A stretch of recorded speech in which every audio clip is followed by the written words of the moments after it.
Okay, this one's for the bitches. Yes, I'm saying that. You know what? If you're offended, like, check yourself. Yeah. It's a form of encouragement. Like, if you're offended, like, it's get endearing. the fuck out. It's endearing to me. If a girl's saying it to another girl, like, hey, bitch, like, come on. Hey, bitch. Like, bitch, this is for you. Like, it's kind of like the equivalent for me of saying, hey, girl. Like, hey, girl is basic. Yeah, so hey, girl is say basic. bitch. Say bitch. Say bitch. It gets more attention too, you know? Yeah, it commands attention. Demands. It demands. Do you know what I mean? Oh, yeah, I know. It's like if you're saying that to a girl, yeah. she's like, whoa, she's wait, like, whoa. Yeah, exactly. Tell me more. Who's this girl? Exactly. Yeah, who's this girl? They exactly. listen to you. Who the fuck is this girl? So listen to us. I'm like, I want to listen to her. I want to hear what she has to say. Exactly. And yes, you do. Yes, you absolutely do. Because these are the top 5 dating mistakes that girls make. And I would say that you're making. That you're making sure it right now. We don't make them anymore. We don't make them anymore. Because we've identified them. We've self-identified. We've self-identified. We've been on a self-identifying. Yeah, it's been a journey and it's going well. You're Blocked with Eden Middleman and Simona Catalano.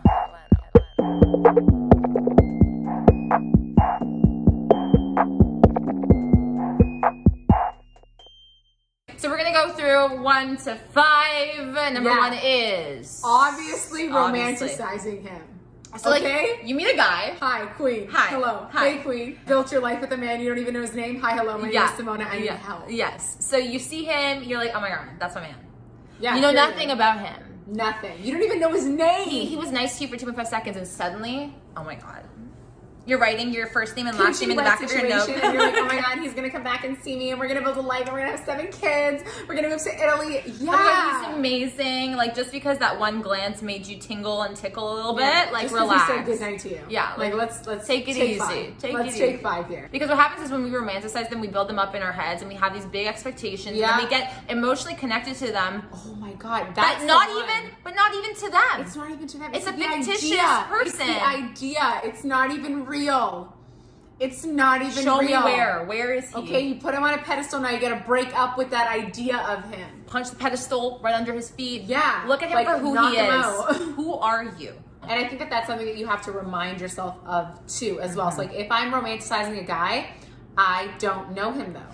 I don't know him, Simona. I don't know his name. Stop creating him. I don't know. No, just think about like, I don't know if he's ever done something that he shouldn't have done. I don't know if he's ever take advantage of a woman before. Yeah. I don't know these things. You don't know anything. I'm building this fucking person up. They could do no wrong. They're perfect. No, they're not. Okay? We're all flawed and you don't know him. Let's take it at face value for what it is. Exactly. And when you're romanticizing somebody and you've created that in your mind, it's very hard to go back on that, right? Once you've already built this person up and actually be able to identify any red flags, any issues that might arise, actually see that person for what they are, because you're blinded by who they could be, right? The sense of potential that us women love to see in these people. We have to remind ourselves that we don't date potential. You've had a great first date and he didn't text you, we're going on another date. Yeah. We're going on another date. Let it go. Let it go. And the reason why you can't let it go is because you've built him up. You've romanticized that one great, perfect date. Listen, it's hard to come by. I know, we all get excited. Feel the shittiness afterwards. You're bummed out. You're allowed to feel that way. But at the end of the day, if someone wants you, if a guy wants to date you, or if he wants to take you out again, he will. Face value, face value. Face fucking value. Okay. On to number 2. Numero 2, I'm on an Italian kick. I might actually take like Italian. Well, you are Italian. I know, but like I'm really on a kick. I love it. Because I've romanticized the man I've never met. Okay? Anyways, number 2 is accepting like red flags. Overlooking them, accepting them, breezing past them, looking the other fucking way. Yeah, especially leaving their heart shaped. Exactly, especially the early red flags. So when you're going on a date, let's say it's the first few dates and you're like, all right, so he's a little cheap. Or, you know, oh, he wasn't that nice to the waitress, but he's probably he's flustered. Or, you know, whatever. Let me tell you guys something. When you go on a first date, do you not put your best face forward? Are you not the best edited version of your goddamn self? So if you are giving him excuses on the first few dates, trust me, he's probably a shitty ass fucking person. He's late for the date, does not text you that he's late, just shows up, doesn't acknowledge it. I'm sorry, no.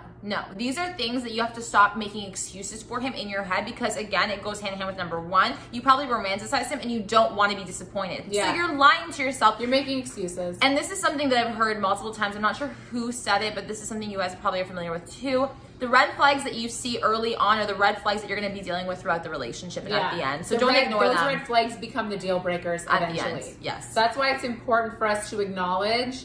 And I think that as long as, again, you're self-aware, hey, listen, he was late and didn't acknowledge it. Okay, I'm going to choose to overlook this. This is a red flag. Is he going to do this again? And if he does it again, we're addressing it. He's showing you who he is, and we're also going to be like, you know what? I'm going to look at some other options. Exactly. I'm going to look at some other options. And I think this comes down to, this is a saying we used to say back in the day. Tell us. Clarity goggles. Do you remember that? Oh my God, that's been a minute ago. It's been a minute ago, and I just thought about it because Clarity it's true. goggles. Your clarity goggles have to be on, right? You have to see things for what they are and take somewhat of inventory at the beginning, because again, if they're supposed to be putting their best face forward and they're already fucking up, proceed with caution. Why do you want someone who's not trying their hardest? Stop accepting it, because you don't deserve to accept those red flags. You understand? Like, it comes down to you at the end of the day. So it always does. It really does. And make sure that if any situation you're in, it's always all about you. It is. Okay? It's never about him. It's never. Never. And this bleeds into number 3. Number 3. And this is when you bitches are putting in more fucking effort than he is versus matching his fucking energy. I know there's this whole thing, don't match effort, maintain yours. And that's great. But when it comes to dating, you're not putting in more fucking effort than that fucking man. Okay? What you're doing is you're training him that going forward, if this becomes something, that this is what it's going to be. That you're going to be his mother, basically. Yeah. You're building the dynamic at the beginning. So when you go in, it's very critical and pivotal, right? First impressions are everything. So the way you show him that you maneuver this situation is how he's going to expect that from you in the future. So if you suddenly stop putting in all of the effort, he's like, well, I thought it was your job. Or like, he's not going to put any effort because he doesn't need to, because you're doing it all for him. Exactly. Do you understand? So you ladies have to be careful with how you start. Really lay that shit down for yourself and for him. Let him come in and be a man. Yeah. Do you know what I mean? He can't nail down a time, a place, a date. That's totally fine. It's not, you're not his mother. You are not there to, okay, how does this time work? No.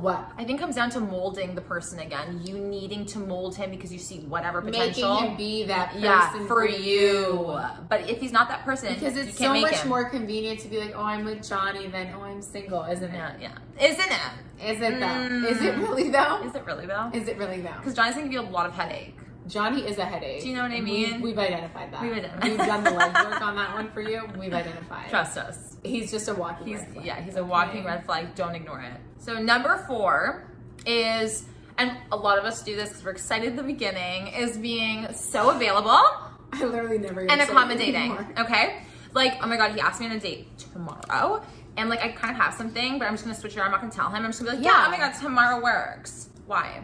Why? What you're doing and what you're saying to the universe, to yourself, and all that stuff is, I will drop everything for this person. I will drop everything. I will have no life for them. My time is not important. You're putting all of the importance on this one aspect of your life, but you're ignoring everything else. Has he done that for you? Has he even demonstrated that he would? That he's even thought of that? And I'll also tell you something. I'm stretching this out a little bit bigger, but I do believe in it. So when you are too readily available for, you know, a guy or a girl that you want to see or you're interested in, what that does is it translates as this sort of like needy energy. You won't know that you're giving it off, and they won't even know that they're receiving it, but you'll start to see that they're not going to be as into you as they once were when you're so always readily available and accommodating, because they feel, and it stresses them out because they feel a lot of responsibility. Like, this girl's always down, always ready for me, always wants me. It's a lot, especially at the beginning. You want to be busy, keep genuinely busy. Don't lie to yourself. And stop accommodating things and making his schedule take priority. I think it's important for him to know that you have a life and you have other things that you do outside of him, okay? And he has to factor in the fact that you have a schedule as well. And just because he's available doesn't mean that you will be too, right? Because it translates from like, oh, if I message her at any time, she's always available. She does nothing. Like, she's just down for me, and that's her vibe, and that's not your vibe. Imagine messaging a guy and he's always down to hang out. Like, it's kind of a turn off. It is a turn off. Really a turn off. It's like, what do you do all day? It's like, are you just sitting there waiting for me? Like, like there's this one guy. Always available, no matter what. It's like, if you're really strapped and you really want dick, I'm like, I could call him. It's also disgusting that like I can call him and like so that I know that he's always just there, always available. It's like he has no other hobby other than dicking people down. I'm like, oh my God, that's gross. Yeah. And you don't want to give off that energy and also solidify that role in his life. Do you know what I mean? You don't want 'Cause to you're more box than yourself that. in. Don't Exactly. box yourself Don't in. box yourself in. And last but not least, dun, dun, dun, dun, Boundaries, okay? You bitches gotta learn how to say fucking no, okay? say no. It's important. You were asked on a date. It's not the date you want to go on. No. Don't want to Netflix and chill? No. It's that simple. It literally is. When you lay down the boundaries too, you lay down what you're willing to do, what you deserve, what you expect, all of that stuff. Boundaries are super important, especially at the beginning. Again, it's the foundation. Even if it's just like a few days, it's the foundation. Yeah, it's the You be foundation. strict on your boundaries. If your personal rule is I don't fuck until the 4th date, stay true to them. Don't let somebody break them. Exactly. Say no. The reason why a lot of you guys break your boundaries is because you feel like if you don't, he's gonna leave. That's ultimately why. And that's a red flag. You feel like you need to do this in order to keep them. Mm-hmm. And that is an indication that that is not your person. Right. That person is not for you. That person does It's not not respect you. healthy. It's not healthy. Get comfortable with saying no just as much as you bitches love saying yes. Like, hey. Ooh. Yeah. You went there. have to. I love did. it. Yeah. Because it's giving too much yes. It's too much When yes. you need to get comfortable saying no. Just because you say no to Yeah. this date does not mean that you're saying no to every date after this. This is like a side note. These boundaries, don't take it the wrong way or like super literally in the sense that like it's not you playing hard to get. It's not you playing these games. It's not, you know, the angry guys are like, just say no. No, the notion is to start training yourself to understand that you deserve a little bit better and that you have a lot of shit going on in your life that also deserves attention. It's not just nurturing this one thing because you are desperate, which is honestly what it translates. And I've said that before. You guys are so excited and fixated, which is lovely, but also learn to reel it back in and give yourself a reality check and take things slower. I think that that's what it comes down to. Yes. Like, do you have standards for yourself? Period. Like, we're not bending the rules. Yeah. We're just fucking. And we're not anybody. playing hard together toxic games. No. We're just really trying to work on holding ourselves accountable. Holding we're ourselves holding ourselves accountable to the standard in which we think we deserve. Exactly. That's what we're doing. It's very simple. Very simple. Thank you for watching. Don't forget to comment, like, and subscribe, and hit the bell for notifications. I'll see you back here so soon. Bye.